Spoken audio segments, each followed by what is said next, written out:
কারণে মুসলমান হয়েছেন, ঈমান এনেছেন, ঈমানদার হয়েছেন। সকলে বলি সুবহানাল্লাহ। যদি আওলাদ রাসূলের ভালোবাসা অন্তরে থাকে, আপনি যদি আপনার ঈমান, আপনার দিল যদি বিশ্বাস যদি ঠিক থাকে, আপনি ঈমান নিয়ে, ঈমান নসিব হবে আপনার, সেই ঈমান নিয়ে আপনি কবরে যেতে পারবেন। মুনাফিক এগুলা পৃথিবীর শুরু থেকে এই পর্যন্ত এগুলা কখনো শুদ্ধ হয় নাই।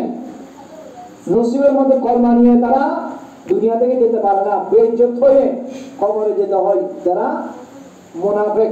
এই মুনাফিকদের কারণে আওলাদ রাসূল নবীর আওলাদদেরকে শাহাদাতের মর্তবা পান করতে হয়েছিল।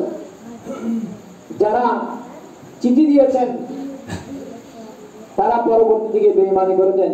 সেই জন্য ওনার মাথা মুবারক নিয়ে যখন কুফার জমিনে হাঁটা চলা হচ্ছে, দেখানো হচ্ছে, তখন সেখানকার মহিলারা, মানুষেরা ঘরের ছাদের উপর, জানালার উপর দাঁড়িয়ে দাঁড়িয়ে কাঁদতেছে, হাইরে আমরা তাকে চিঠি দিয়েছিলাম কুফার মধ্যে আসার জন্য, সেই প্যারা নবীর নাতি যার কালমা পড়ে আমরা মুসলমান হচ্ছি, সেই নবীর নাতিকে আমার ভাই কুফার জমিনে এসেছেন, তোমরা আজকে না কিয়ামত পর্যন্ত এভাবে তোমরা কাঁদতে থাকবে। সকলে বলি নাউজুবিল্লাহ।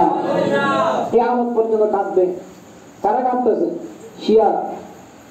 এইগুলো ইমাম হোসেন রাদিয়াল্লাহু তাআলা আনহুর উত্তরসূরিরা ইমাম হোসেন রাদিয়াল্লাহু তাআলা চিঠি দিয়েছিল।